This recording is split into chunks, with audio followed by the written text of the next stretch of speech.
चलो मित्रों, आज का टॉपिक है हमारा प्रकृति से समय पालन की शिक्षा। क्या हमें नेचर टाइम मैनेजमेंट करना सिखा सकता है या टाइम मैनेजमेंट क्या नेचर से किया जा सकता है? तो प्रकृति और समय स्वयं अपने आप में प्रकृति है, क्योंकि समय का जो एक निश्चित मापदंड या कालक्रम जो तय किया हुआ है वो प्रकृति के द्वारा तय किया हुआ है। इंसान जीवन अपना जीता है, प्रकृति निरंतर अपने कर्म और उसकी क्रियाएं अपनी गति से करती रहती है। इसलिए प्रकृति के द्वारा उत्पादित कोई भी वस्तु कभी हमें ऐसी प्राप्त नहीं होती है जो उसकी निश्चित गति के साथ कर्म नहीं करती है। अनेक ऐसे पेड़ पौधे से लगाकर जीव जंतु हैं जो प्रकृति के तारतम्य के साथ अपने जीवन को जीते हैं। प्रकृति के साथ सामंजस्य बनाए रखने का मतलब है नैसर्गिक गुणों से युक्त होना।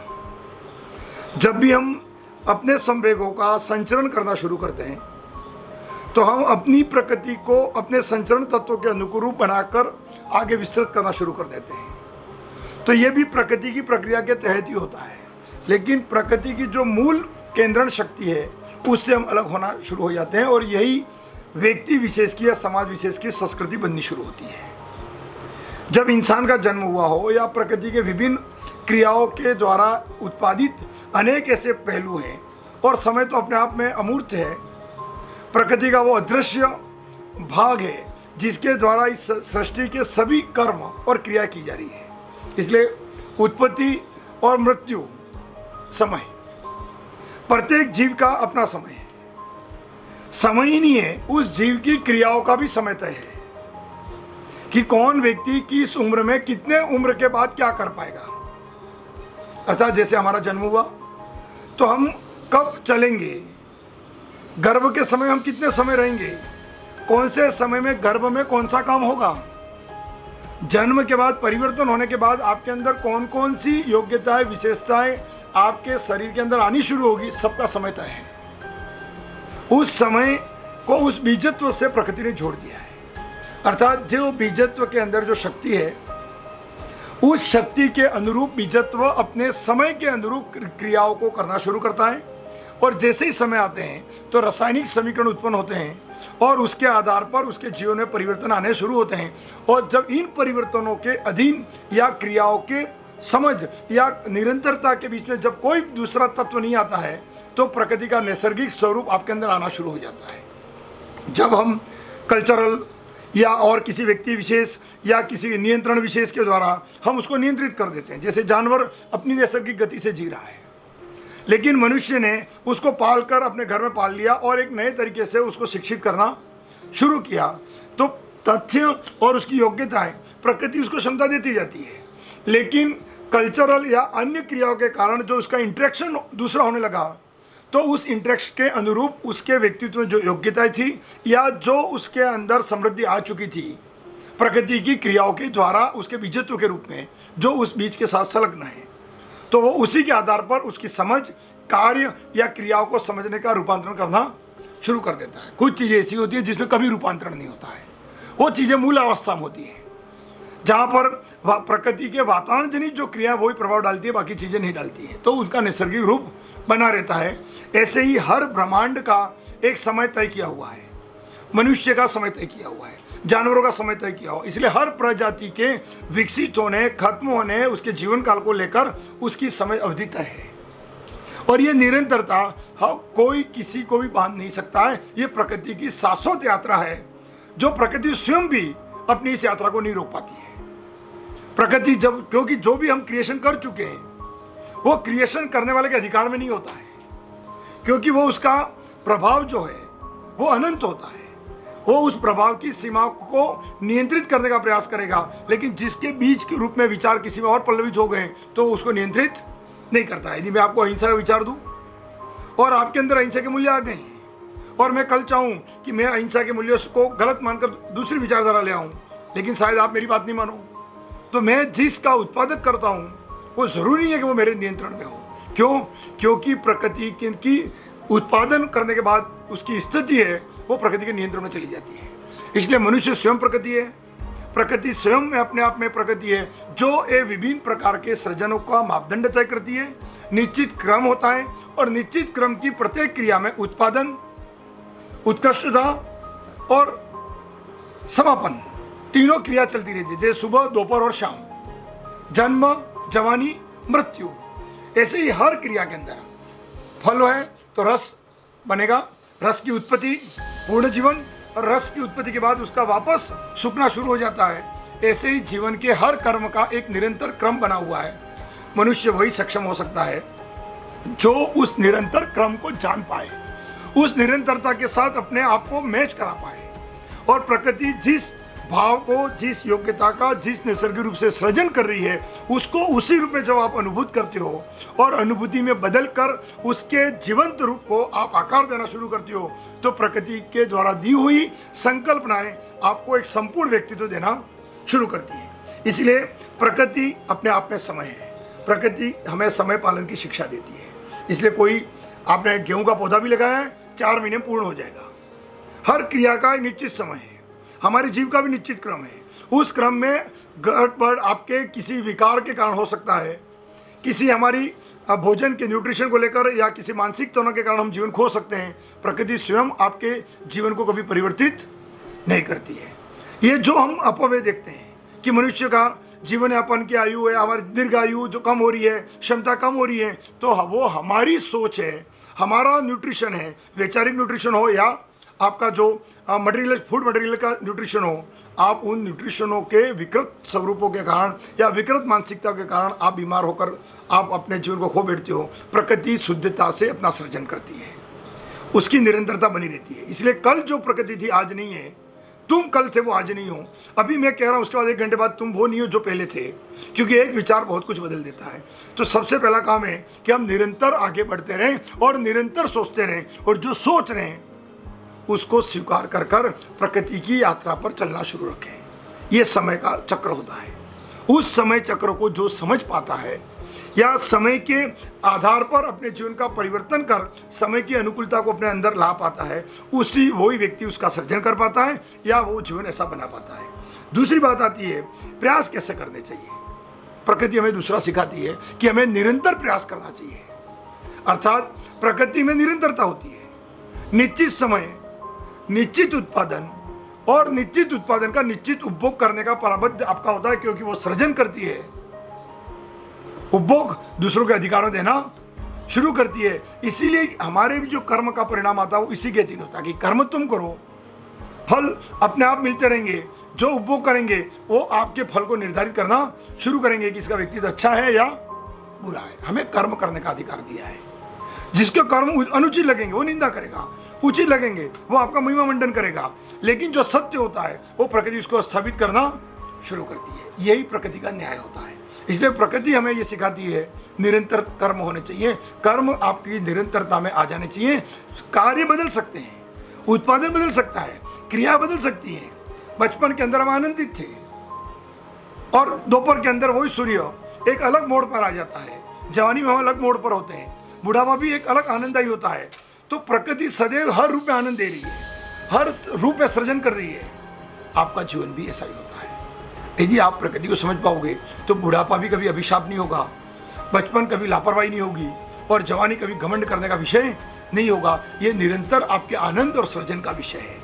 प्रकृति हमें सिखाती है और प्रकृति ये भी सिखाती है कि एक बीज खत्म हुआ है, लेकिन बीज खत्म नहीं हुआ है, अनेक बीजों को जन्म देने के लिए खत्म हुआ है। ऐसे ही तुम्हारा एक शरीर खत्म हुआ है, ये आत्मा खत्म नहीं हुई है, फिर एक बीज के रूप में वापस प्रवाहित होनी शुरू होगी। तो जीवन का जो आपका समग्र भाव है वो निरंतरता में होना चाहिए। फिर वो कह रहा है कि हमें निरंतरता के साथ कैसा होता है, कैसे हम डेवलपमेंट कर पाए, कैसे अनुकूलता बना पाए। तो 24 घंटे ईश्वर ने सबको दिए हैं। 24 घंटे हमने क्यों माने?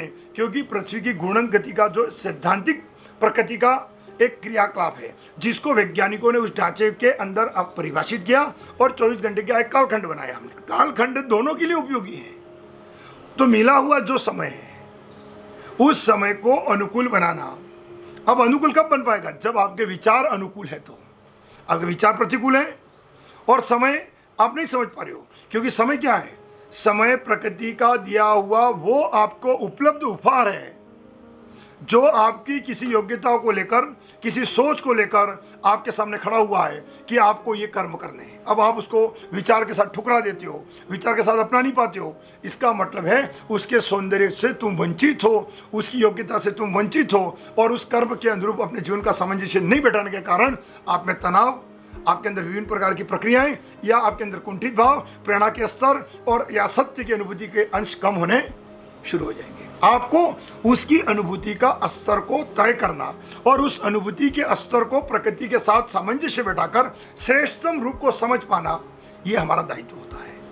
हमें आप तिरस्कार नहीं कर सकते हो, क्योंकि आपके सृजन के साथ ईश्वर ने इस अंश को निर्मित किया हुआ है। हर कोई दायित्व है।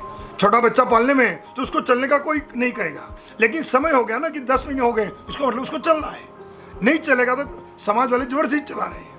ऐसे ही हर कर्म का आपकी क्रियाओं का होता है, लेकिन हमारा समाज मानसिक तौर पर इतना विकसित नहीं हो पाता है कि हम बच्चे को वो उत्कृष्ट मापदंड दे पाए जो मिले हुए अवसरों की उसकी ताकत बने। तो समाज का चिंतन जितना व्यापक होगा उतना ही समाज के युवा पीढ़ी को वो तैयार कर पाता है। अब युवाओं को चाहिए कि यदि जो प्रतिभाशाली है, जो बेहतर बच्चा है, जो अच्छी तरह से चिंतन करता है, तर्कवादी है, विश्लेषणवादी है, तो पुराने समय में भी देखोगे उन लोगों ने 2 तथ्यों को ढूंढा। एक प्रकृति का दिया हुआ मिला हुआ उसका समय और उसकी योग्यता है, एक समाज के दिए हुए मापदंड और समाज की आवश्यकता। जब समाज की आवश्यकता को सजग तौर पर किसी ने स्वीकार किया है तो उसने उस बच्चे को उस व्यक्तित्व के रूप में ढालना शुरू किया जो समय की आवश्यकता थी। इसलिए शिवाजी को शिक्षा दी गई कि हमें समाज के हित में शिवाजी को मानसिक तौर पर तैयार किया गया, और हम देखते हैं कि छत्रपति शिवाजी का पराक्रम किस तरह हमारे समाज को के लिए लाभदायक रहा और कैसा परिवर्तनकारी रहा। समाज सदैव जब जब कोई शक्ति किसी शक्ति को प्रकृति के साथ सामंजस्य बढ़ा देती है तो उसकी अद्वितीय शक्तियाँ उस सामंजस्य के कारण आई थी, वो सब बच्चों में होती है। हर बच्चा उसी योग्यता को रखता है, क्योंकि प्रकृति प्रत्येक क्रिया का सदैव रूपांतरण उसी रूप में करती है। इसीलिए आपका कभी भी देख लीजिएगा, प्रकृति के नियमों के तहत सृजन होने वाले सभी चीजें निरंतर कर्म करती है और निरंतर उसी रूप में परिणाम देती है। उसके परिणाम में कभी ज्यादातर वेरिएशन नहीं होता है। वेरिएशन जो किया जाता है वो हमारी संस्कृति, विकृति या प्रदूषण आदि के कारण किया जाता है। तो अब जीवन के इन मापदंडों के अंदर जब तक हम उन चीजों का सामंजस्य नहीं बैठाते हैं तो हम उस तारतम्यता को नहीं बना पाएंगे। अब वो कह रहा है कि मिला हुआ समय हम कैसे उपयोग करें, अर्थात जीवन के अंदर सबसे कहते हैं नहीं कि धन वापस कमाया जा सकता है, समय कभी वापस नहीं आता है। तो शब्द जो हमने बोल दिया है, तीर निकला हुआ हमारे, और समय जो चला गया उसको कोई वापस नहीं ला सकता है। दुनिया की कोई ऐसी ताकत नहीं है जो मेरे बीते हुए घंटों को वापस लौटा दे। कोटेशन आता है ना, तो आपका जो समय है वही तय करेगा कि तुम्हारी जिंदगी कैसी होगी। उस समय के अनुरूप तुमने कैसे कर्म किए वो प्रकृति तय करेगी कि तुम कितने व्यापक बनोगे। कर्म समय से पूर्व जितना कर पाता है वो महानता है, और समय के बाद कर्म करता है वो मूर्खता है। आप समय अभी छोटे हो और बड़े काम करोगे तो आप महान बन जाओगे, बड़ा होकर छोटे काम करे तो मूर्खता कहलाती है। अभी कोई बच्चा 10 साल का बच्चा कहे देखो मैं तेरे को चलना आता है, तो ये कोई कौतूहल का विषय नहीं है। हमें कर्म और क्रियाओं के बीच में सामंजस्य बनाना और मिले हुए समय को अपनी ताकत बनाना, इसी को अब भगवान अवसर कहता है कि भगवान हर किसी को अवसर देता है, हर किसी को मौके देता है।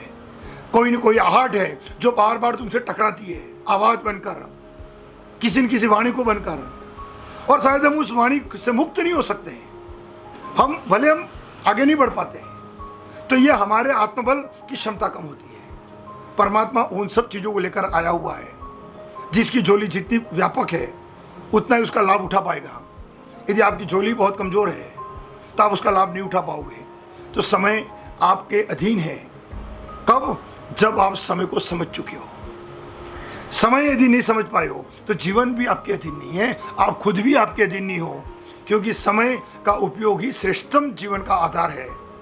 बाकी सब क्रियाएं गौण है। It is time is very important. अब दूसरी बात अपन करते हैं कि समय की इस परिधि को हम जैसे जीवन में ढालना चाहते हैं, तो समय को कैसे निरंतर हम बनाए रख पाए, समय को कैसे समझे, निरंतरता होती क्या है। तो आपके अंदर स्पंदित होने वाली अनेक संवेदनाएं जो उचित समय पर आती है। आप 7 साल का बच्चा निश्चल होकर घूम रहा है। शायद आप मेरे सामने आप बैठे हो 15, 18, 20 साल के, तो शायद आप 7 साल के बच्चों की तरह स्वच्छंद नहीं घूम पाती हो। क्यों? क्योंकि आपके संवेग जो है, आपके समय की भावनाओं को आपके अधीन कर कर आपके विचार को एक नई परिभाषा और नई सोच देना शुरू कर देते। किसने दिया?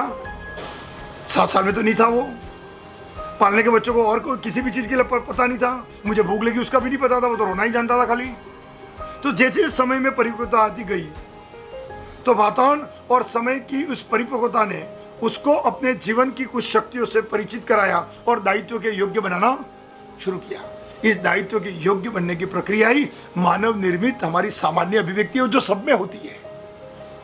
इसलिए हर बच्चा 99.99 चलते हैं, बोलते हैं, सब काम करते हैं, लेकिन गुणात्मक जो अंतर है ना, वो समय को नहीं समझने का है। सामान्य क्रिया समाज करा देता, नहीं करेगा तो जबरदस्ती उसको चलाएंगे, नहीं खाएगा तो जबरदस्ती खिलाएंगे। लेकिन जो गुणात्मक अंतर है, क्योंकि जो हमारे पालक हैं उन्होंने अपने समय का उपयोग जितना किया उतना ही समय का उपयोग तुमको सिखा सकते हैं। जो अद्वितीय समय का उपयोग करना जानता है, क्योंकि समय आपको एक शक्ति देता है। उस शक्ति के प्रत्येक शक्ति का उपयोग करने का एक सिद्धांत है, समझ है, दायित्व है, प्रशिक्षण है। जब उसके अधीन आप हो जाते हो तो वो शक्ति आपको आकार देकर विस्तृत करना शुरू करती है।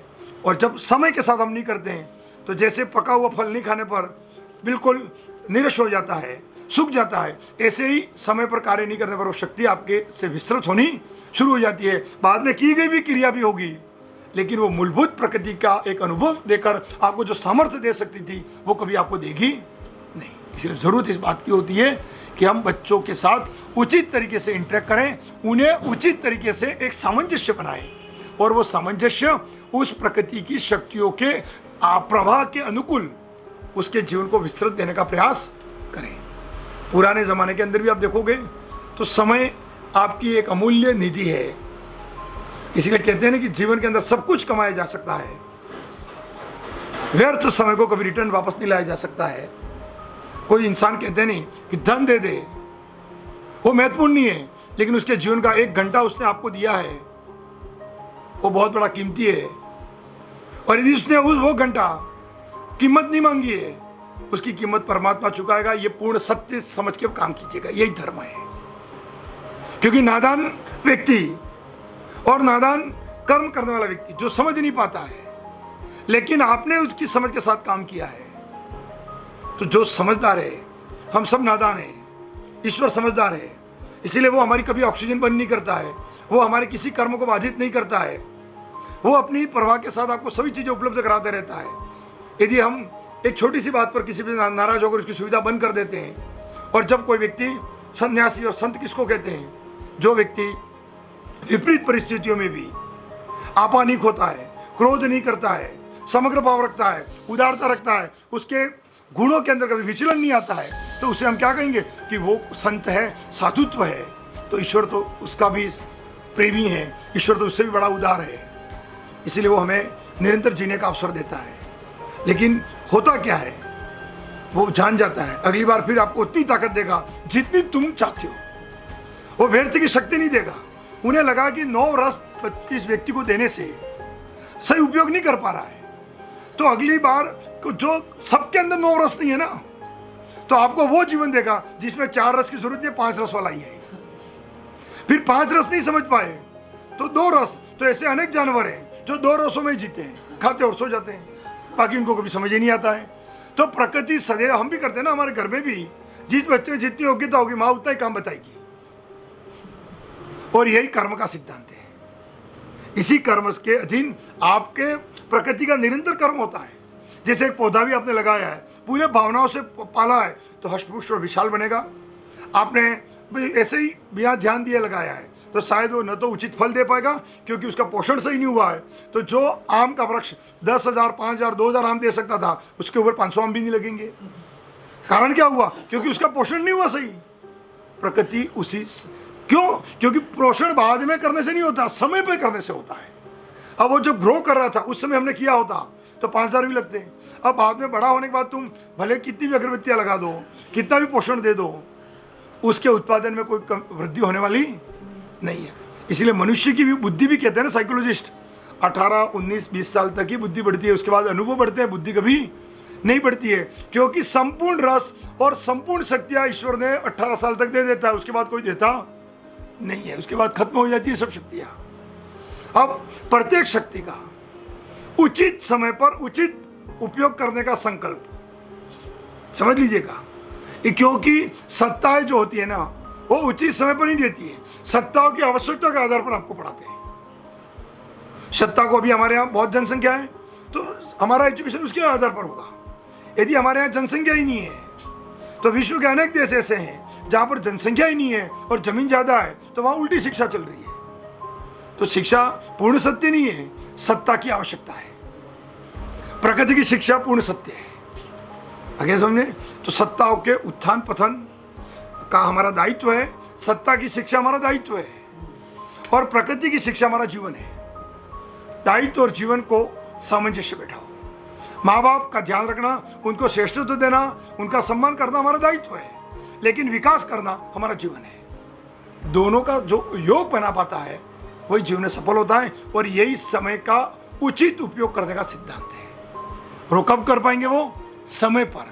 बुढ़ापे में जाके किसी को शिक्षा दोगे तो शिक्षा दे सकते हो, तुम्हारे काम नहीं आएगी वो, तुम तो हो गए, तुम्हारा जो काम होना था हो गया, जिसे अभी मैं आपको शिक्षा दे रहा हूं। तो बहुत सारी शिक्षा ऐसी है जो हम नहीं कर पाए, समझ गए ना। तो वो मैं ऐसा नहीं बन सकता हूं, अब मेरे ऊपर 500 अब लगे, 500 ही लगने वाले हैं, उससे ज्यादा अनुभव बढ़ सकते हैं। मैं अच्छे से आपको शिक्षा दे सकता हूं लेकिन उत्पादन नहीं कर सकता, तो मैं आपको उस उत्पादन से वंचित नहीं करना चाहता। बस यही समय का उपयोग है, इसलिए समय सबसे महत्वपूर्ण होता है। इस बात का ध्यान रखें और समय को निरंतर प्रयास करें। कल सीख लिया उसके आगे और सीखे, क्योंकि कोई भी ज्ञान अंतिम नहीं है। किसी भी ज्ञान को अंतिम न माने। हर बार आपके अंदर 100 में 100 भी आ गए तो 100 में 100 आ गए, विषय में आए ना, बाकी ज्ञान तो बाकी है ना। तो जीवन में निरंतरता सदैव चाहिए। 100 में 100 का निरंतरता है, इसीलिए अपन कहते हैं कि हम हिमालय की चोटी पे चढ़ गए, अब इसके ऊपर कहाँ जाए हूँ, तो क्या करें अब? इसके आगे तो कोई है ही नहीं काम। इसके आगे काम है ना, उसके आगे काम है कि भैया आप पहली बार 15 दिन में चढ़े हो तो अब 13 दिन में चढ़ो, फिर 12 दिन में चढ़ो, 11 दिन में चढ़ो। निरंतरता कभी खत्म नहीं होती है। उसका श्रेष्ठत्व लाने का प्रयास करो और स्किल डेवलप करो कि हम क्या और नया दे सकते हैं। जो ऐसा सोच सकता है वो कभी निरंतर ही प्रयास करेगा, कभी कहेगा नहीं कि मैं पूर्ण हो चुका हूँ। पूर्ण होने का अधिकार सिर्फ परमात्मा को, हमको नहीं। धन्यवाद। अगले दिन अगला